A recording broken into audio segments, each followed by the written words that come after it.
C'était un champ qui était cultivé par mon oncle pendant de nombreuses années. Et lors du décès de mon oncle, j'ai appris que ce champ revenait à ma mère. J'ai très rapidement saisi l'opportunité, je me suis projeté sur la création d'un arboretum. Et donc en 1992, je suis arrivé sur un champ, c'était un labour, c'était tout simplement un labour. Et c'est là que j'ai commencé à planter des arbres.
Tout au début, quand j'ai commencé l'arboretum, le terrain était nu, il fallait le remplir et l'objectif c'était de trouver des arbustes pour faire des haies.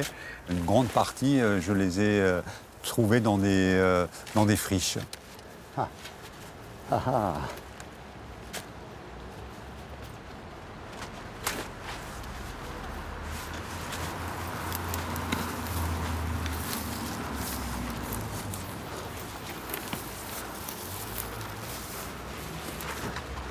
Il y avait énormément de plantes que je récupérais avant que le bulldozer n'arrive.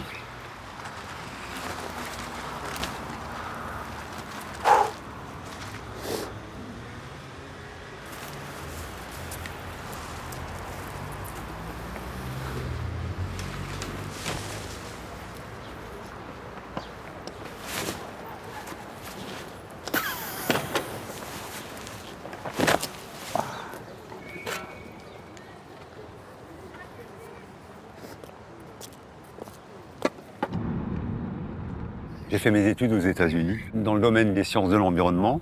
Après avoir eu mon diplôme, j'avais envie de m'engager socialement, faire un engagement humanitaire. Et je pensais que c'était la part que je devais rendre à la société.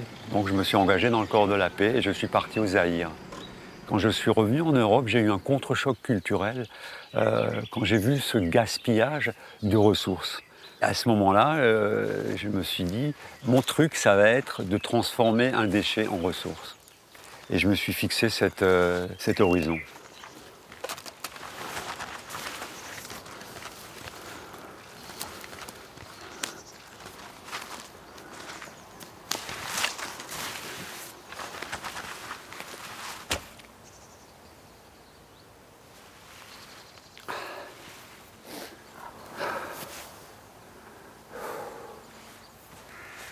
Allez.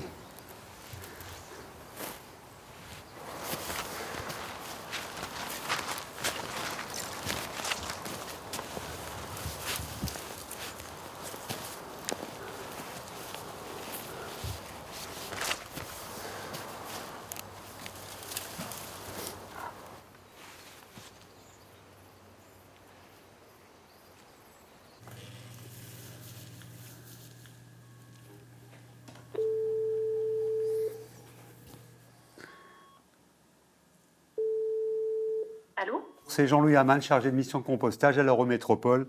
Vous m'aviez envoyé... Oui, bonjour madame. Vous m'aviez envoyé un mail. Alors j'ai bien lu que vous aviez un projet d'installer un cycle de compostage collectif dans votre immeuble, dans votre résidence. Donc il y a un formulaire de demande de subvention collective. Sur la première feuille, vous mettez les signatures des participants, puisque c'est un engagement moral de leur part de participer à ce projet de compostage. Je suis chargé de mission compostage à l'Eurométropole de Strasbourg. Et mon métier consiste à accompagner les changements d'habitude, à trier les biodéchets. Les biodéchets, c'est une partie importante de nos productions de déchets, ça représente 25%. Et c'est une aberration de les brûler comme on l'a fait, de l'incinérer, parce que déjà c'est de l'eau, alors de transformer ces biodéchets en une ressource.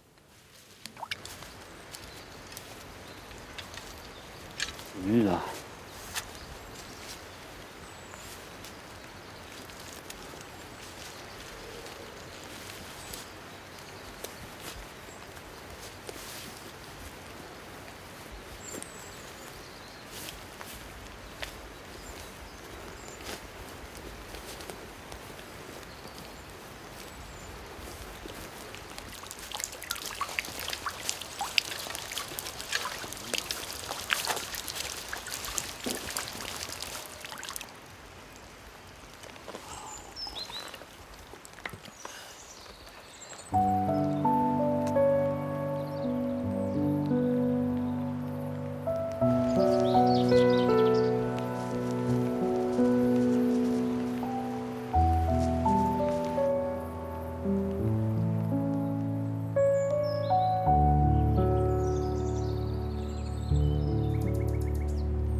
Ah ouais. Ouais, ouais.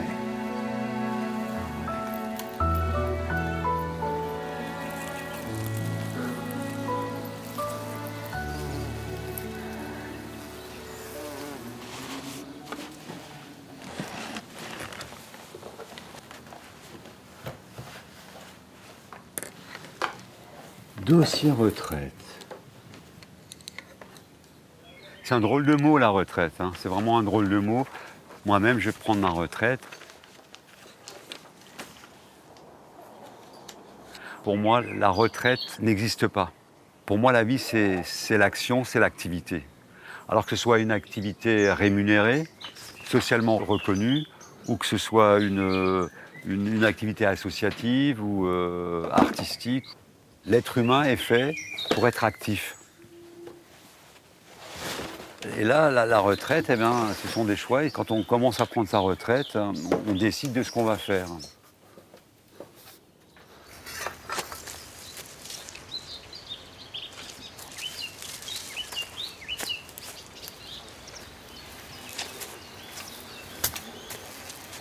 Ah. On a l'impression que tout est très sauvage.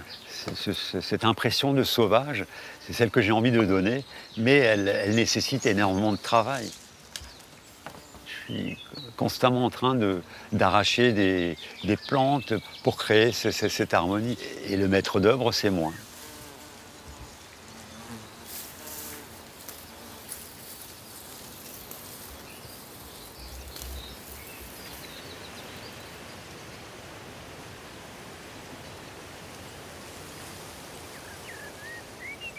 Il y a certains arbres ici que j'ai démarrés avec une graine, notamment les séquoias tout en bas de l'arboretum. Eh bien, tout au long de leur vie, ils ont 28 ans, je les ai suivis pendant les périodes de sécheresse et toujours pareil à compenser un manque pour éviter qu'ils soient rongés. À tous les niveaux de leur croissance, il y a des risques. Il y a le risque de sécheresse, évidemment, où il y a le risque de vent, qui sont arrachés. Ben, c'est arrivé, tout ça est arrivé. Et ensuite, il y a aussi les mammifères, les lièvres qui viennent les attaquer, les chevreuils qui viennent se faire leur bois. Ça me donne une joie profonde, tout simplement, d'être dans cette interaction permanente et de les voir grandir et de les suivre.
Bonjour Anne-Laure.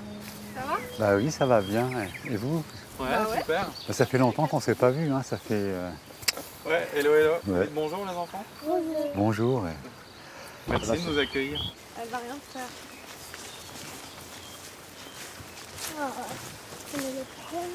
Ouais, vous êtes les premiers. Bah, il en faut des premiers toujours.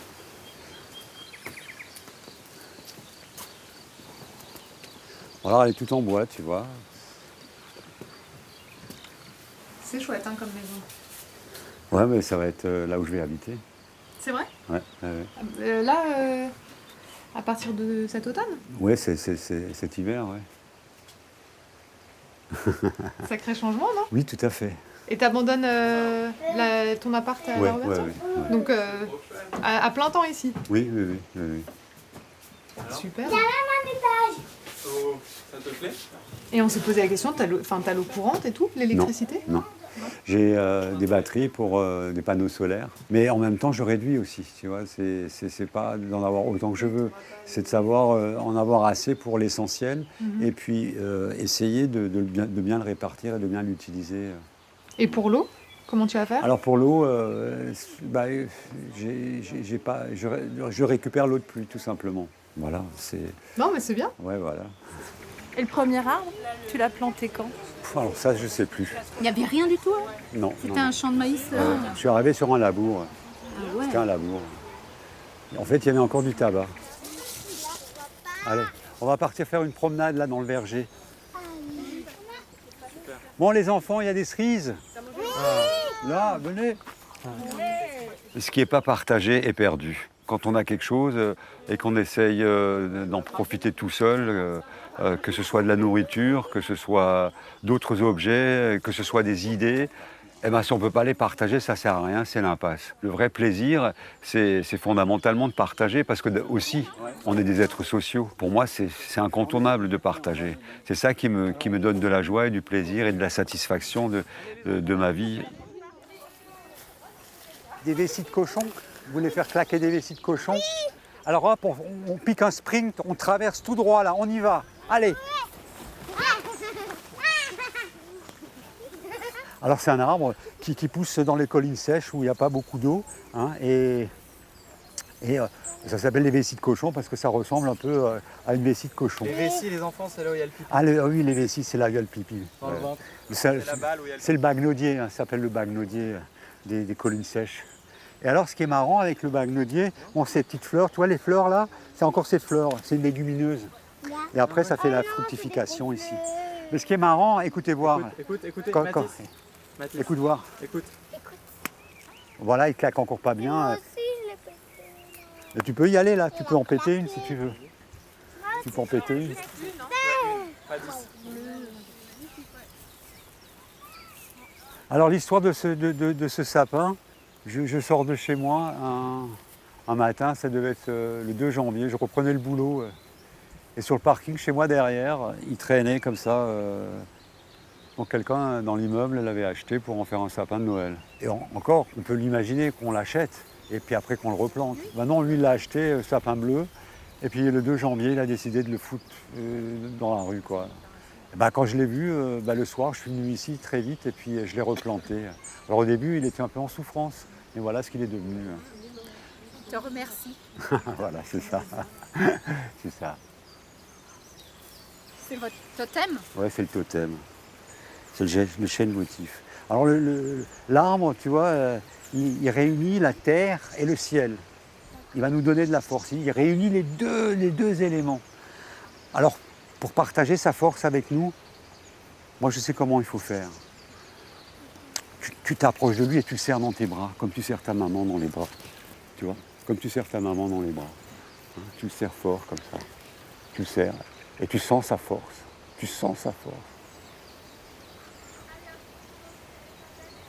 Et là, sa force, elle rentre dans ton corps. Et après, tu es plus fort. Après, tu es plus fort. Alors, regarde, mets-toi là. Voilà, tu fais un câlin. Voilà. Serre-le bien fort. Serre-le bien fort. Ferme les yeux, là. Concentre-toi sur son énergie. Concentre-toi sur toute l'énergie qu'il a en lui. Elle va rentrer dans ton corps, sa force. Tu la sens rentrer dans ton corps. Elle te pénètre là. Ah ouais, ok. Ouais. Je deviens de plus en plus fort. Tu le sens? Tu l'as senti là? Ah ouais. Ouais. T'as vu comme c'est jaune? Comme l'herbe est jaune ici, bah, il m'a balancé du désherbant. En fait, ce qui s'est passé il y a 2 ans, tout ça c'était blanc. Donc en passant, il y a eu du vent, je sais pas quoi, c'est rentré. Et du coup, il n'y avait plus d'herbe. Et bon. Mais je lui en veux pas hein, à ce pauvre gars. Je lui en veux pas.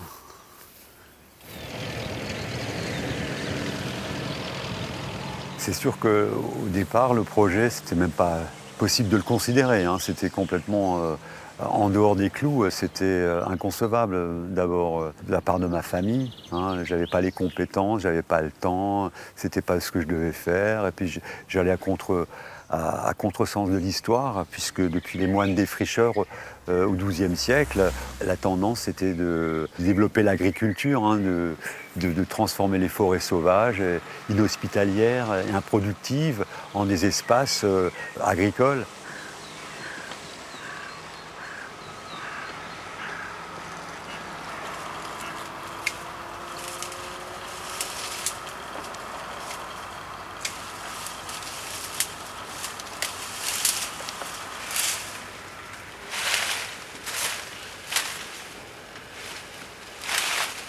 Il y a beaucoup de paysans, ils passent, ils me regardent comme ça sans me saluer, hein. Ils ne disent pas bonjour, aucun signe amical, rien.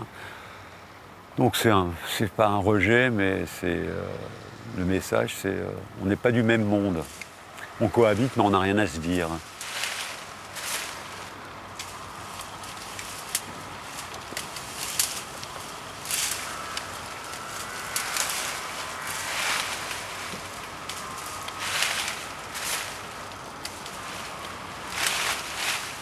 Ils sont conditionnés dans un esprit productiviste, hein. Ils ont été élevés dans des fermes. Il faut travailler la terre, il faut la rendre productive, hein. D'ailleurs, en alsacien, le terme de l'agriculteur qui cultive sa terre, c'est de construire la terre. Aufbauen. Bauen, c'est construire. L'agriculteur, il construit la terre. C'est un geste positif. Et ce que moi je fais là, je dégueulasse la terre. Versauen. Sau, c'est le cochon. Dans la sémantique, très important, eux construisent la terre et moi je la dégueulasse.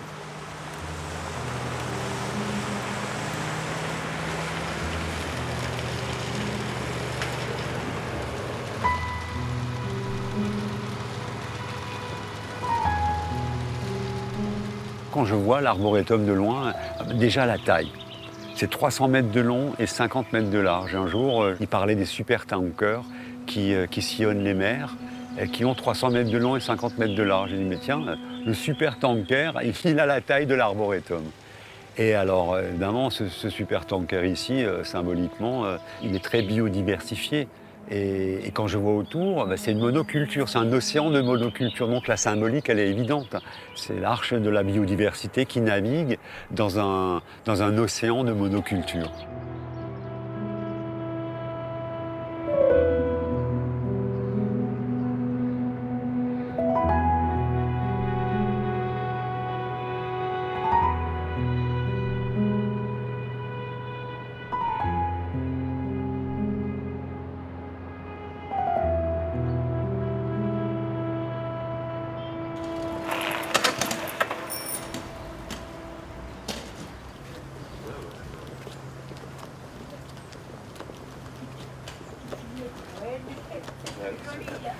Bonjour, Jean-Louis Hamin.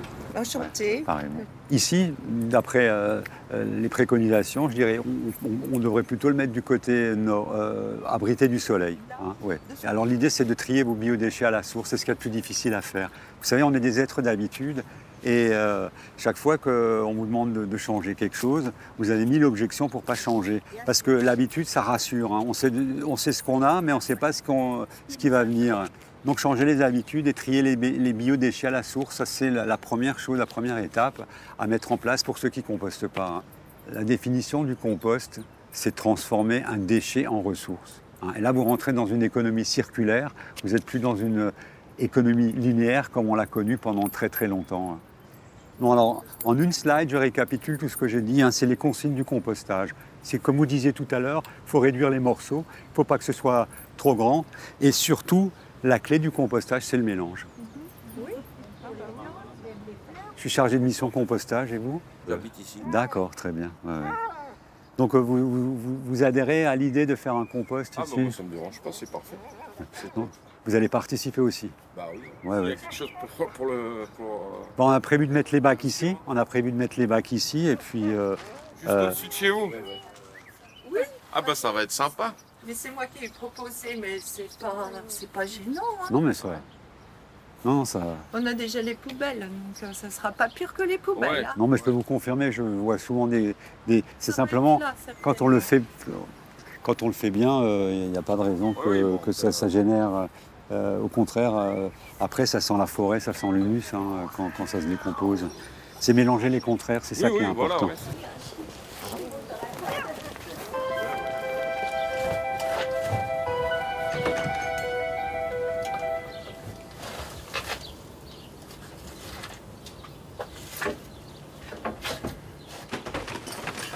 L'accumulation, ce sont des petites névroses d'insécurité. On a peur de perdre, de ne pas savoir.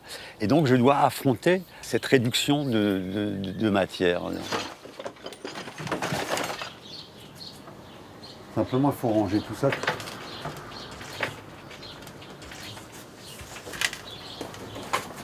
Et donc, vider mon appartement pour déménager.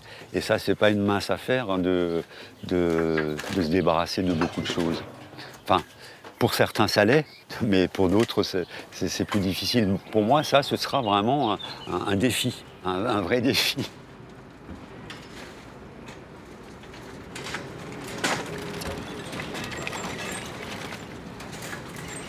C'est un premier voyage, hein, j'ai commencé à dégrossir, mais j'ai encore plein d'autres choses à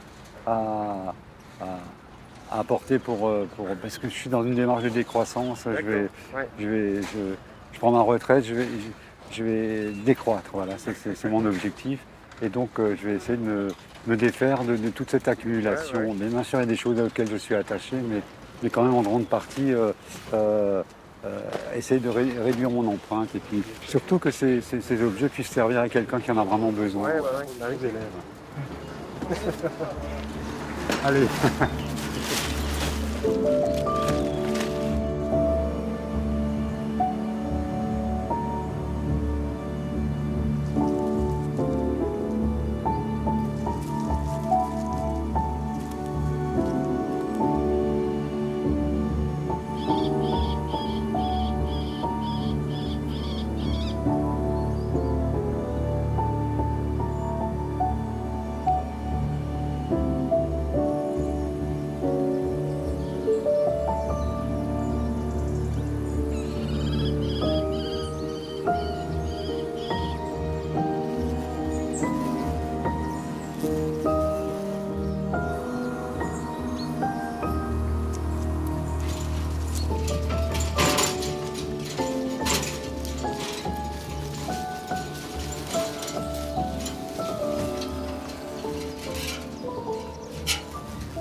Les vers de terre, c'est un facteur essentiel. Il y a 500 kilos de vers de terre par hectare. Si on compare au chevreuil, il y a 50 grammes de chevreuil par hectare. À 500 kilos de vers de terre. Et pourtant, quand on mange un chevreuil, on s'émerveille. Alors que les vers de terre, il y en a tellement en quantité. Et c'est bien plus important, plus essentiel que le chevreuil.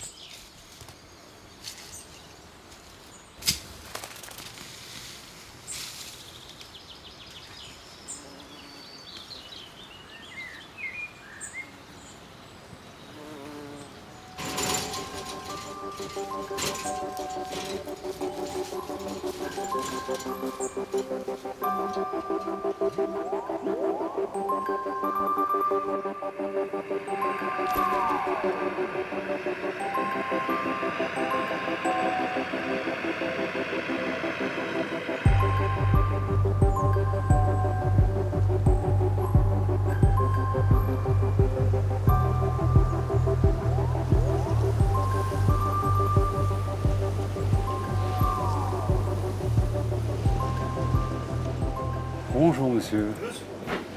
Je viens vous voir pour une batterie. Alors j'ai une cabane et j'aimerais bien y installer de la lumière. Bien sûr. Donc j'ai un panneau solaire de 100 watts. Vous avez calculé, il vous faut à peu près 200 ampères d'autonomie. Ouais. On a le plomb, les AGM et le gel. L'avantage, vous avez beaucoup plus d'autonomie et de taux de décharge sur une batterie au gel que sur une batterie au plomb. Une batterie au plomb, il ne faut pas les décharger à plus de 50% maximum, soit 12,2 volts. Batterie au gel, vous pouvez aller jusqu'à 80%. Au total, pour donc les deux cosses et la batterie, je suis à 154,80 € TTC. Oui. On est bon? On est bon. Vous ne faites pas de réduction pour les projets innovants?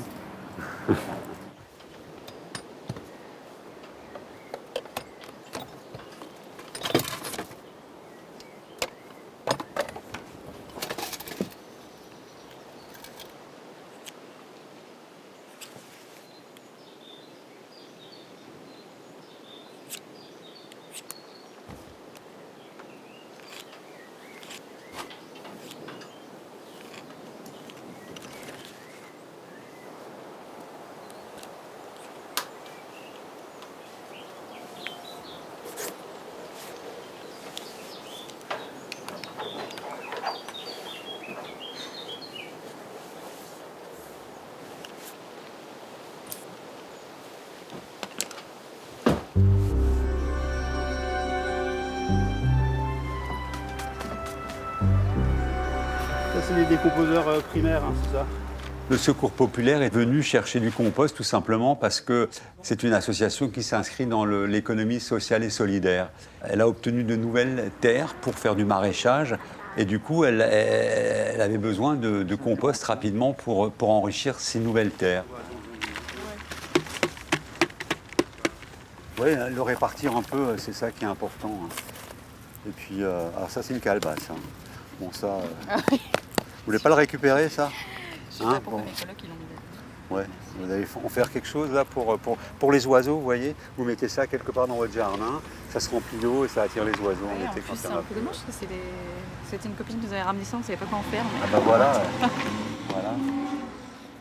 C'est toute l'idée du réseau de compostage. Moi, j'en produis et j'en ai pas l'utilité. Donc, le Secours populaire est venu chercher ces quelques mètres cubes de compost. 1, 2, 3.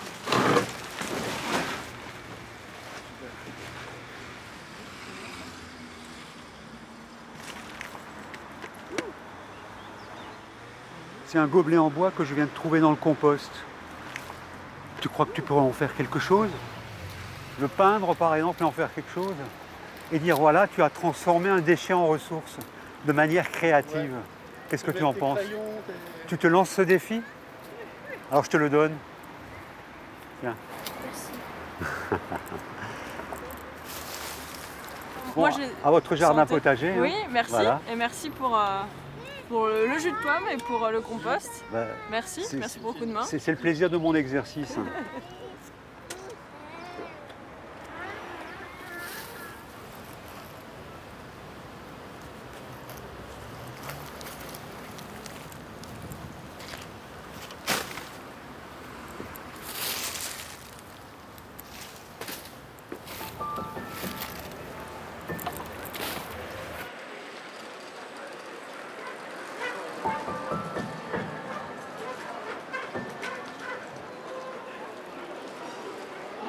La première fois, je l'ai fait pour faire plaisir à mon copain parce qu'il le faisait aussi. Et puis après, j'ai commencé à l'intégrer dans mon comportement. Quand je vois un déchet, je le ramasse. Merci d'être venu ce soir. C'est toujours plaisir de voir les gens. Et on va faire le petit circuit, on va aller à Place Kléber. On va ramasser devant les anciennes qui sont mondiales. Jean-Louis, c'est le monsieur qui a installé tous les sites de compost sur Strasbourg. Ouais, les sites de compostage collectif sur l'espace public et privé aussi. Bonsoir, ça fait plaisir, bon appétit, on ne va pas vous déranger. On est juste en train de ramasser toutes les mégots.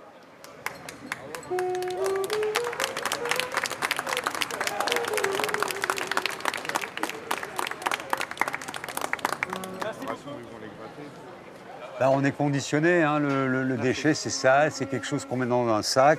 On en a généré depuis l'après-guerre, on génère de plus en plus de déchets. C'était le côté obscur hein, du progrès, du bien-être. Le déchet, naturellement, on ne le ramasse pas, on l'ignore, parce qu'on ne se rabaisse pas à ça. D'abord parce qu'on n'a pas l'habitude de le faire. Je crois aussi que pour répandre cette habitude-là, c'est de la partager, c'est de montrer qu'il y a plein de gens qui le font et qu'il n'y a aucune honte à le faire. Un mégot pollue 500 litres d'eau. Comment on dit en anglais? C'est motherfucking trop, quoi. C'est trop. Moi, j'étais fumeur, j'en ai déjà jeté par terre. S'il vous plaît, respectez la nature, la planète, ta ville, ta life, ta santé, la santé des gens autour de vous. Comme ça, on peut vivre un peu en harmonie avec la nature et la planète. C'est pas mes déchets, mais c'est ma planète. Merci beaucoup. Merci. De rien.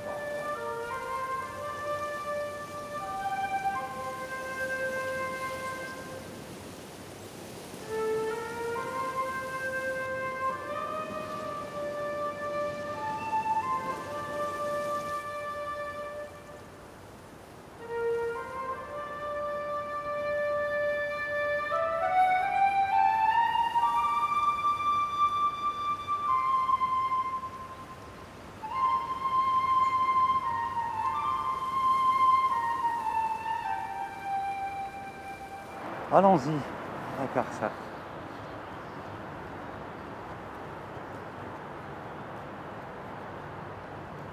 Je suis venu déposer mon dossier de retraite. J'ai vécu aux États-Unis et j'étais volontaire du corps de la paix au Zaïre. J'ai les documents ici pour le montrer, donc l'état de mes services, mais pour lesquels j'ai pas de retraite. J'étais technicien vétérinaire dans le Kivu. L'affiche, elle dit bien ce que j'ai fait, mes états de mission.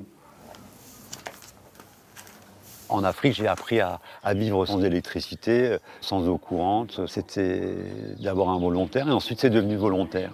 Et je me rends compte que tous ces excès énergétiques, on peut très bien s'en passer. Ça s'est d'abord imposé à moi et ensuite j'ai trouvé ça pas trop mal. Et puis je l'ai intégré dans ma façon de vivre, la simplicité volontaire. C'est à ça que j'aspire vraiment. Mais cette simplicité volontaire, elle s'accompagne aussi d'une sobriété heureuse. C'est-à-dire faire plus avec moins.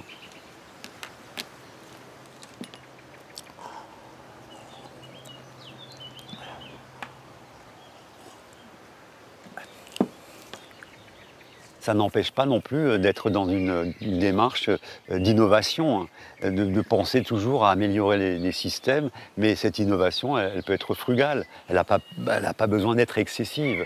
Donc la simplicité volontaire, la sobriété heureuse, l'innovation frugale, elle m'amène, je l'espère, vers une émancipation existentielle. Cette émancipation existentielle, c'est de la vivre au jour le jour, dans le présent, entouré de la diversité de la vie, tout simplement, hein, qui est cet arboretum.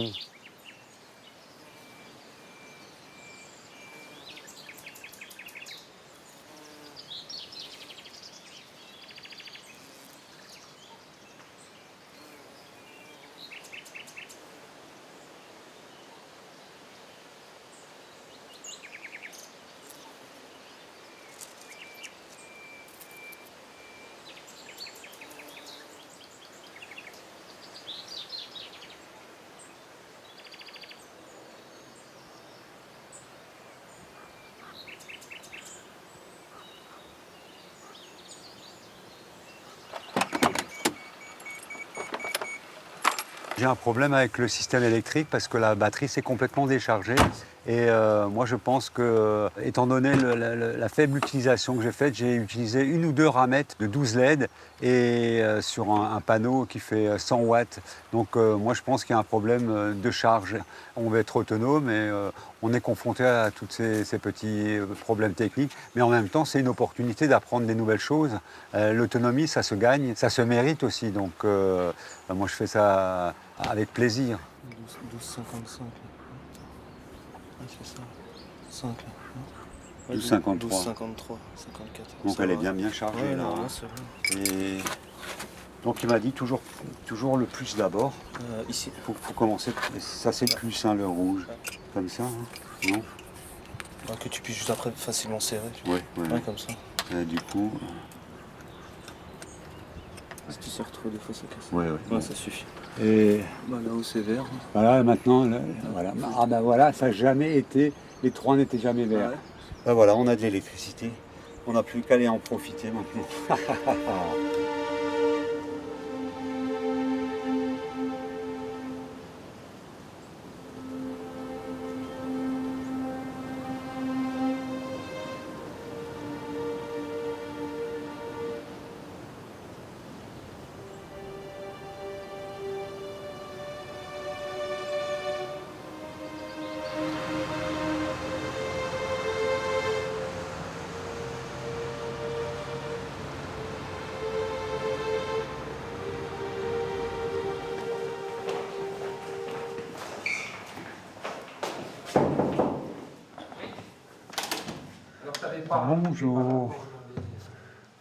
Bonjour à tous. Je ne sais pas si vous m'attendiez, je crois que vous m'attendiez. Hein. Oui. Voilà. Eh bien, je viens vous faire une visite pour un super projet. C'est de planter quelques arbres avec vous ensemble. Ça vous dit? Oui. Très bien. Il y a plein de branches qui partent. Comme la transmission, c'est l'histoire de nos sociétés. Hein. L'espèce humaine a su transmettre des choses et c'est comme ça que notre espèce a pu évoluer. Oui, alors l'arbre, c'est cette partie, celle-là et celle-là. Avec tout ça, c'est un arbre. Mais cette partie en particulier, c'est un nom un peu difficile. Hein. Ça s'appelle un houppier. Houppier. Un houppier. Voilà, je vais quand même l'écrire. Comme ça, on pourra dire qu'un arbre est composé de racines, d'un tronc et d'un houppier. Ça va? Il y a eu des freins à la transmission, parce que la connaissance, c'est le savoir. La connaissance, c'est le pouvoir. Hein. On a vu ça au Moyen-Âge, où c'était réservé à une élite hein, de savoir lire, écrire et lire les textes saints et pour transmettre les informations. Donc la connaissance, c'est un pouvoir qui était jalousement gardé, c'est un trésor. Aujourd'hui, ça s'est démocratisé. Parce que la terre aussi est vivante. Alors à votre avis, qu'est-ce qu'on va rajouter à la terre quand on va planter les arbres? De l'eau? Ah oui, de l'eau, ça certainement. À manger pour les arbres? À manger pour les arbres. Et comment ça s'appelle, ça? De l'engrais? Oui, mais quel genre d'engrais? Quel genre d'engrais? Un truc que tout le monde fait aujourd'hui, c'est un peu à la mode. Quel genre d'engrais un engrais naturel? Ça commence avec un C. Ah, le caca? Ah, ben oui, en quelque sorte, c'est oui, mais enfin, il faut le dire plus joliment quand même, on peut le dire plus joliment. Hein. Ça commence avec un C. Trotte. Mais enfin, vous êtes sur la bonne voie. Ça commence bien avec un C. Ça fait compost. Une définition du compost que j'aimerais que vous reteniez, c'est de transformer un déchet en ressource. C'est simple comme définition. Vous transformez un déchet en ressource. Donc vous faites partie du cycle de la nature. Bien, alors, je vous ai amené 3 arbres.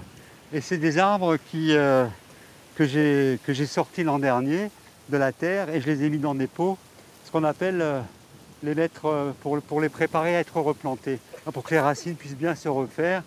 Non mais les enfants, là, vous manquez un moment historique. Hein. Quand vous serez grands, hein, vous aurez des beaux arbres et vous pourrez dire, peut-être un jour à vos propres enfants, mais ces arbres-là, c'est moi qui les ai plantés. Voilà. Ceux qui auront à manger et à boire, ils seront heureux. Exactement. Ouais.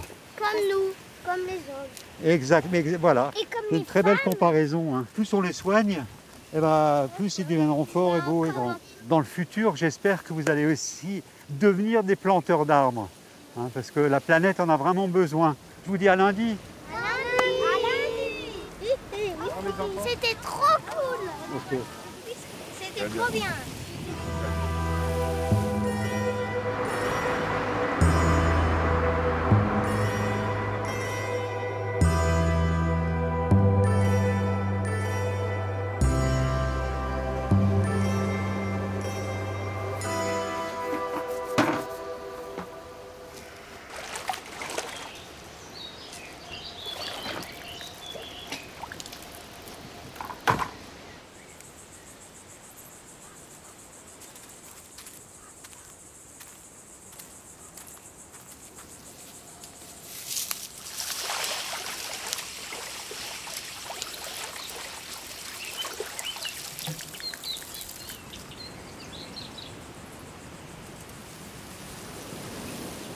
comment découvrir la nature, comment se l'approprier en tous les cas, du point de vue d'un urbanite qui n'a pas de contact avec la nature. Donc la meilleure façon de le faire, c'est de l'apprécier à travers tous nos sens.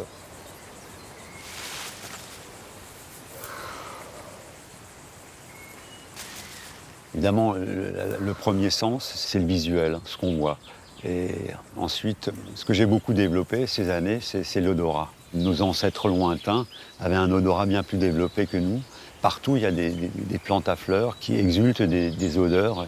Et je pense que je sais presque reconnaître l'endroit où je suis par les odeurs, en fonction de la saison. Alors le toucher, évidemment, c'est sur les passages, sur les cheminements. J'essaie toujours de mettre des plantes qu'on peut caresser, qu'on peut toucher. Alors, donc je suis toujours à sentir, à toucher, et bien sûr à regarder comme tout le monde.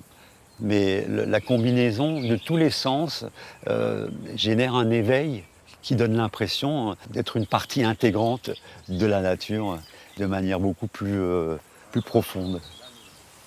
Je prends mes fleurs.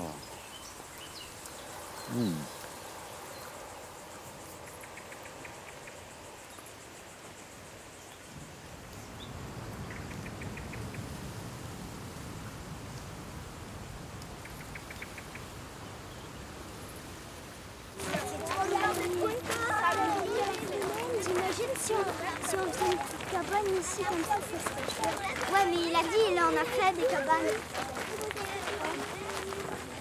Bonjour. Bonjour à tous. Voilà, on se retrouve quelques jours après. Eh bien écoutez, moi je suis très heureux de vous accueillir à l'Arboretum et j'espère qu'on passera une très bonne journée ensemble. J'ai prévu plein d'activités pour nous. Dans un premier temps, ce que je vous propose, c'est de faire une promenade à travers l'Arboretum.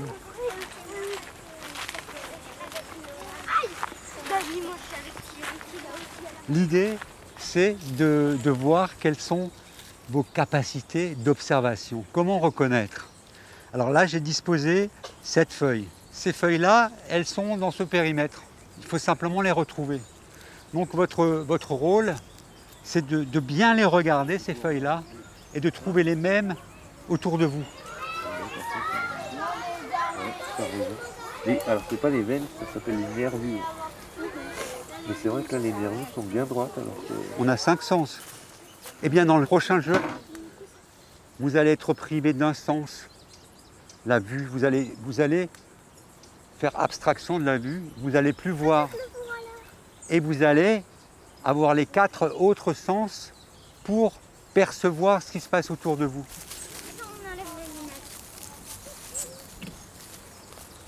Tu vois? Non, je vois rien. Donc il y en a un qui va lui bander les yeux et vous l'emmenez à un arbre. L'idée, c'est que celui qui a les yeux bandés va essayer de toucher l'arbre. Et là, c'est le sens du toucher que vous allez explorer. Alors ça, c'est le jeu le plus important de la journée. Je vais vous emmener dans un monde magique. Je vais vous emmener dans une forêt magique. Il y a des licornes. Mais ce monde magique, il va venir de votre tête. Vous allez le créer dans votre tête.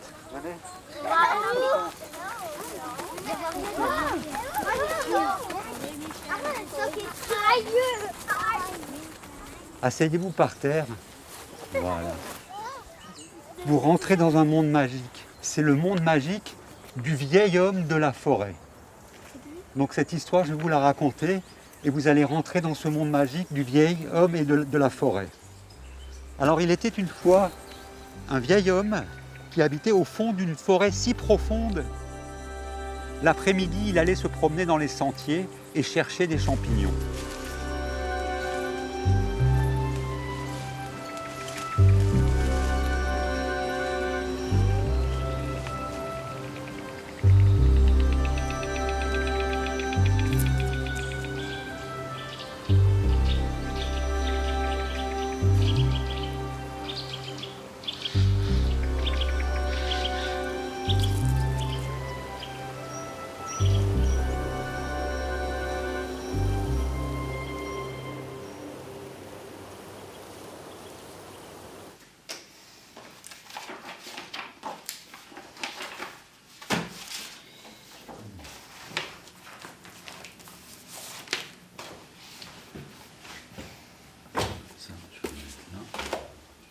C'est mon dernier jour de travail.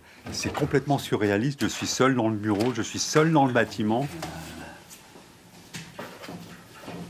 C'est un sentiment très partagé. Je laisse derrière moi des milliers de souvenirs, de beaux moments avec mes collègues et un peu la tristesse de quitter toute cette vie professionnelle. C'est à la fois la perte de toutes mes habitudes et en même temps c'est le paradis du temps choisi.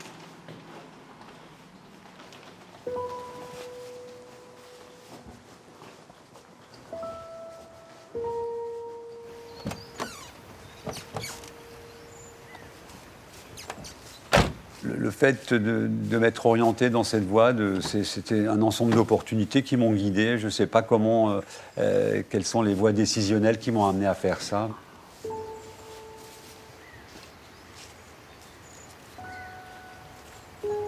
Il y a des déclics qui se font chez les gens et ce sont des événements qui se passent. Et aujourd'hui, évidemment, avec le réchauffement climatique et tout ce qu'on entend, de temps en temps, il y a de plus en plus de gens qui vont avoir ce déclic, qui veulent décroître.